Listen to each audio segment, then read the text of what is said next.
Have you ever used a recipe to bake something? Recipes typically provide a clear, step-by-step list of instructions to guide you. But have you ever wondered what might happen if you didn't follow those steps in the correct order? Dino here wants to bake a cupcake, and the recipe looks simple enough. But what if he followed the steps out of order? Imagine doing step 1, then skipping to step 4, going back to step 3 and finishing with step 2. That would be a total disaster. It wouldn't look or taste anything like a cupcake. When you mix up the order of the instructions, you end up with something completely different from what you're aiming for. Oh no. Dino, what did you do to my kitchen? Alright, sorry guys, give me 1 second.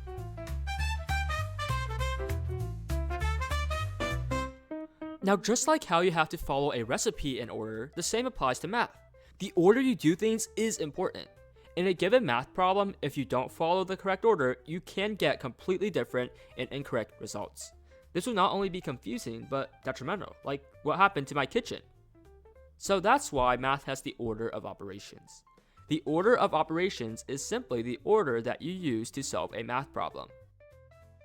The order of operations tells us that first, we need to solve anything inside parentheses. Next, calculate powers or square roots. Then, multiply and divide. And finally, add and subtract. To remember the order of operations, we can remember the abbreviation, PEMDAS. P for parentheses, E for exponents, M for multiplication, D for division, A for addition, and S for subtraction. The abbreviation sounds kind of like pandas, right? Some mnemonics may help us to remember this as well, such as, please excuse my dear Aunt Sally. Okay, let's dive into an example that uses the order of operations. Now when you first look at this, it may be tempting to simplify this expression from left to right, like I'm doing right now.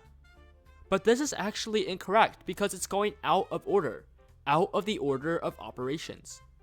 Now, according to the order of operations, the first step is to solve parentheses, but there are no parentheses in this expression, so we can move on. The next step is to solve for exponents, but there are also no exponents, so we can skip this step as well. Next in line is multiplication and division. And we do have these. So let's go through our expression and multiply and divide from left to right. Starting from the left, the first multiplication is 3 times 6, which is 18. And then we have 9 divided by 3, which is 3. Now the expression is simplified to 3 plus 18 minus 3. Great. And finally, the last step of the order of operations is to add and subtract. So starting from the left, 3 plus 18 is 21, and 21 minus 3 is 18. And that's the answer to this expression. It's 18. If we went out of the order of operations, we could have gotten completely different results, like 9 as we saw earlier. That's why the order of operations matters so much. Let's jump straight into another example. Here's another expression. Okay, now pause the video and see if you can simplify this on your own using the order of operations. I'll leave the abbreviation on the screen to help you. Once you're done, come back and we'll do it together. So the first step in the order of operations is parentheses, which we have in this expression. Now parentheses are kind of like their own separate expression.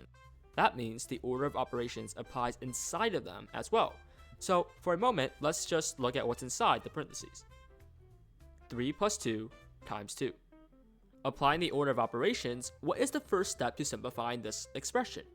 Well, in the expression, there's no parentheses or exponents, but there is multiplication, which we have to do before addition. So let's do that. 2 times 2 is 4. And using addition, we can finish the expression 3 plus 4 equals 7. So this expression in the parentheses simplifies to 7. And once we put that back into our original expression, that's all for parentheses. Great. The next step is exponents. But we don't have exponents, so we can move on. The third step in the order of operations is multiplication and division. We have multiplication, so let's solve that.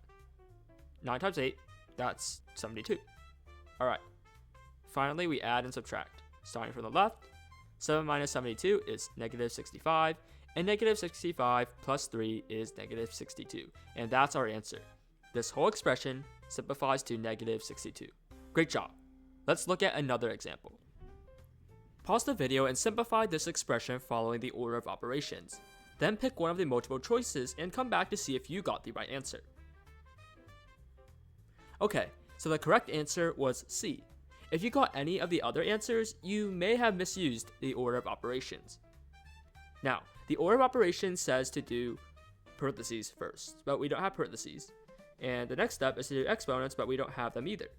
So now, we multiply and divide from left to right.